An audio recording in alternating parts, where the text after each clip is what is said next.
আতঙ্কে দিন পার করছেন সাধারণ মানুষ। এরই মধ্যে দেশের ২৮টি জেলায় ছড়িয়ে পড়েছে রাসেলস ভাইপারের উপদ্রব, যা আরও বেশি চিন্তার কারণ হয়ে দাঁড়িয়েছে। তাই এই সাপ মারতে পারলে ৫০,০০০ টাকা পুরস্কারের ঘোষণা। চন্দ্রবোড়া বলা হয় যাকে রাসেল ভাইপার, এটা ২০১৫ সালেই লাল তালিকা হিসাবে চিহ্নিত করা হয়।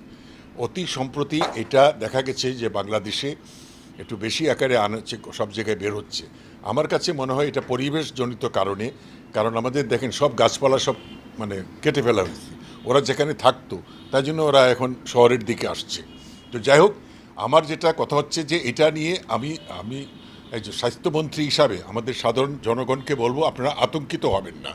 এটার যে অ্যান্টিভেনাম আছে, যে ইনজেকশন, সেটা আমাদের পর্যাপ্ত পরিমাণে আছে।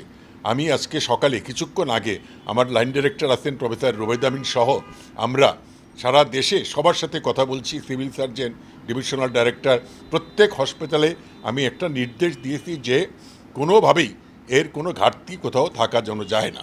সুতরাং যদি তাদের না থাকে তারা ইমিডিয়েটলি নিয়ে যাবে, কিন্তু আমি যেন শুনতে না পারি যে এই হাসপাতালে অ্যান্টিভেনাম নাই।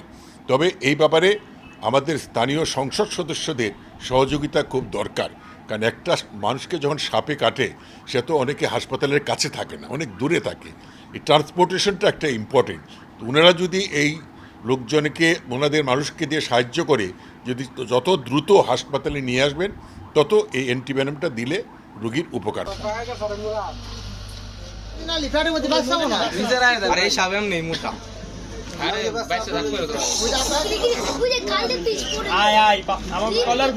বাদাম গাছ নর্মাল লাগছে, আমি হলো দৌড় ধরে গেছি, ধরে যায় লাট একটা নাই না, বাইরে মাছ 3টা বাড়ি দিছি, মাথা বেছে তো আর কোনো বেছে না। এর হলো ডুলাইছ গেছিল 11:30-11টার দিক, 11:30 দিক আদাম 1:30টার দিক হলো মারছি। বাদাম গাছ মরতে পারে আমি হলো হয়ে গেছি, হয়ে যাওয়া মাত্রই দিয়ে একটা লাঠি দইনছে, এই মোটা দইনছে, এই দইনছে 4-5টা বাড়ি দিছি, মাথা বেশি মারছে। আমার বিয়ে হয় এই কুলে নিতে পারি, সে মারছে কালকে একটা মাইরা আনছে লোক গিয়ে বাইরে।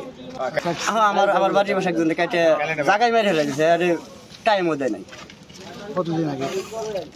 মাসখানি হয় না। এনতিন খুব আতঙ্কের মধ্যে আছে, খুব ভয়ে ভয়েতে আছে। মানুষ নদীতে নামতে পারে না, চরে যাইতে পারে না, খুব ভয়ে যায়। যার জমি আছে তার তো যাইতেই হবে, একটু যাই হোক।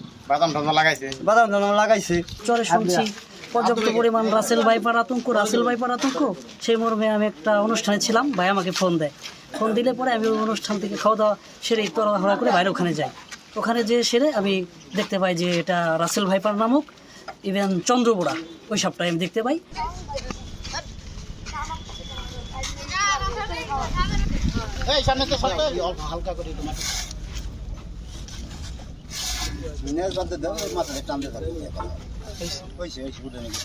আরো